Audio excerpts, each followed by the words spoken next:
Hanging out here today in Pennellville with a guy who, well, if you were out around the outlaw circuit, maybe even drag racing back at ESTA back in the day, Tony Finch actually started racing with his sister's car, a four-cylinder, back in 1986 at Brewerton Speedway. Over the course of a lot of years, he ended up with 50-plus wins. Moved to IMCA Modified, where he actually raced with his wife, just like he did in the four cylinders. Actually raced with his daughters as well there, too, but made sure that his wife's car was done first so she could be the first lady racer at IMCA here in New York State. Also did drag racing as a kid from age 19. Tony Finch joins us here. I almost said Doug's Dirt Diary. How you doing, man? Good, man. Good. See, I didn't even do that on purpose. I didn't even. It was just a standard open question. We've always people always tease you about that. Yep. Always. Do you say you're not doing it as much these days? I don't think so, but I didn't realize I said it as much as I did till they pointed to it. You know. And people do impersonations. I know I've done them. Oh, I know yeah. David Fink had a pretty good impersonation of you. So David, man, he's a great guy. That whole family is marvelous. You know. So he was one of the better ones, I think. Oh yeah, the impersonation aspect He was of it. he was actually the first driver to interview me on my first win. Oh, no kidding. Yeah. Nice. Yep. So 19, you were actually driving a car to ESTA and racing it. Yeah. GTOs. So what would this have been? Let me see. So you're 69 now. So it would have been exactly 50 years ago. So right about probably 1970, about huh? that, yeah. Okay. Yeah, right around there. Did you do well? Nah, I was just a kid taking his car off the street trying to compete with guys, you know. Yeah, Never got heavy into it, just did it for the fun of it. I mean, it was a rush there, too.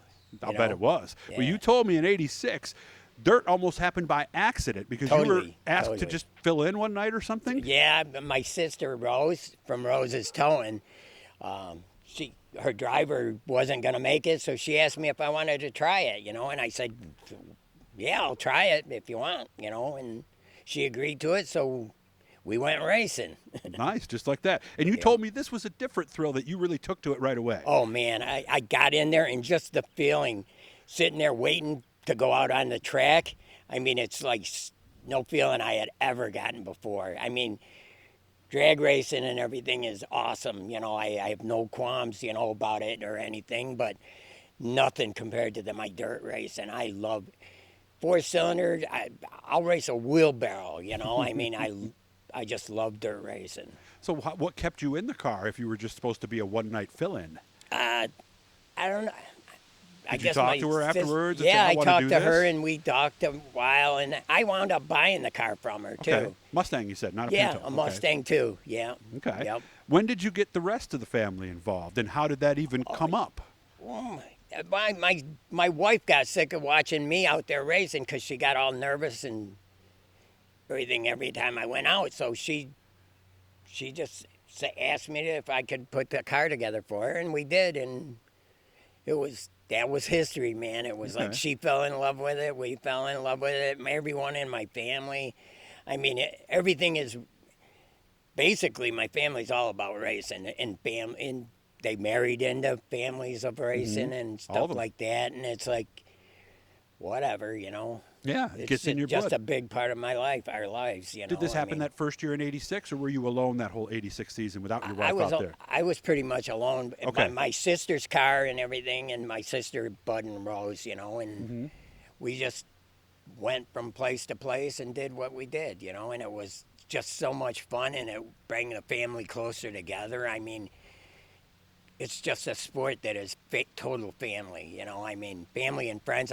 The people that I've met in racing mean so much to me, and there's people that help me, and there's people that I've had bouts with, but you can't hold no grudges, not in racing, because it's going to destroy you, you know. I mean, yeah, you got enough trouble with yourself out there. Last thing you want to do is worried about somebody else and how to screw them over, maybe. Yep. So when did Colleen race? 87, 88? Oh, Jesus. It was like... a few years later? It was probably about 88, 89. Okay. Mm-hmm.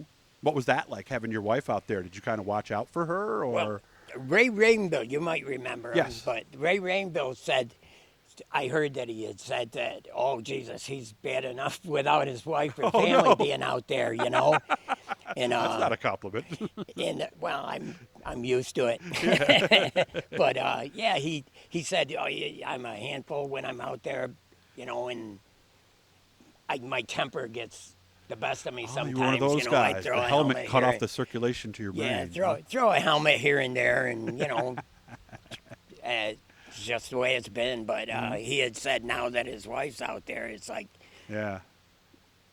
Do you remember But- passing her the first time? huh? Do you remember passing her the first time at some Yeah, point? yeah, I remember a lot of. Well, not the very first time, but But you remember going by. You know, I remember going by her and stuff. But I remember going by her on the back of tow trucks a lot. You know, because Okay. hey. Yeah, and that's before radio, so you didn't know if she was all right or No, not. no. That had to be tough She on wasn't you. the one on the tow truck. I was the you one. were on the the one tow on the truck. tow. Oh, so she I was. go by her, and she'd be waving. So she got in less trouble out there than you Oh did. yes. Okay. Yes. When did the girls start to race? Oh Jesus, it was like probably late '80s or early '90s. But Was Karen Basi- first or Kathy? Karen was actually first, but Kathy wound up with Tim Sears, which is awesome. You know, he's like an awesome guy on, off the track, and personality-wise, he's Always great. seemed it to me. But yeah, she got, and my girls normally went with guys that didn't know much about cars or anything. So once she was with Tim, it's like Tim started taking care of her, and he went to the Chevy, you know, the small Chevy. I can't remember the names of them, Chevette or something. Yeah, Oh, Chevette. really? Okay. You know? I didn't know And that. He made her a Chevette. We all had Fords and stuff, but Oh. it was a riot, you know. And at least he took care of one of the cars, you know, so it made it easier on me. So I was happy. Of course, in the mid-'90s, things got a little bit more serious. You decided yeah. to move up to what, Yeah. at the time, was what the class that everybody thought was going to be the next big thing, IMCA Yeah. Modifieds. No, well, before that, we went street stock. Oh, you did? Yeah. I missed that. Oh, yeah. Okay. I drove street stock for a couple of years At Brewerton and Fulton? at Bolton. Okay. How'd you do? No, Yeah. I was no shining star, I can tell you that. Was it a but, Sears I chassis? did okay. Huh? Was it a Sears chassis? Oh, yeah. Yeah, Okay. Oh, yeah. And yeah. they built good stuff. Couple of them, actually. Okay. So what made you try IMCA then? I just like the looks of them. You Okay. know? And the affordability was really, with the $300 claimer, Yeah. it was great, you know, for a guy that does work on his stuff in his backyard, you know. And Yeah. I mean, it was great, you know. And you got wins there, 3 of them actually. Yeah, because yeah. those wins were not easy to come by in that No, class. no, not at all. Those guys, there was more camaraderie back then, you know, and people dropped stuff to help other people and all that stuff, you know. And as we get older and stuff, the racing has changed, and it's more of a more of a money, who's got more money to throw, you know. Well, when you got out, that was when they were really starting to get a lot more serious, right? You had to know a lot more about suspensions and things like that, right? No, they were getting pretty serious back when I was in Even it, at the but- beginning, okay. But Bicknell kind of got into it a little bit more and helped guys like Kellers and stuff, Mm-hmm. you know, back then, which was okay, but it was like just didn't have the money, Okay. you know. And the reason you got out, you told me, was there was another member of the family that wanted to race, and you were going to now focus on that. Yeah. Yep. Yep. Your grandson. Yep. TJ. Yep. Yeah. All right. Ever think about getting back, or? Oh, I've thought about it. I got in the car a couple of years You ago did? in the Sportsman, and it's like I felt like I was tipping over all the time, you know. Yeah, it's a different feel. From Yeah, what it is oh, today, so. definitely. And it's the first time I ever drove anything sitting in the middle except for a go-kart. And I had just drove go-karts playing around with the kids and stuff, you know.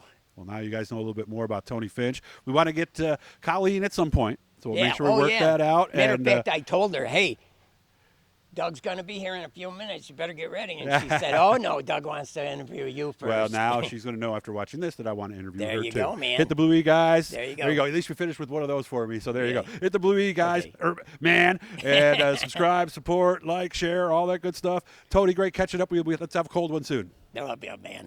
Thanks.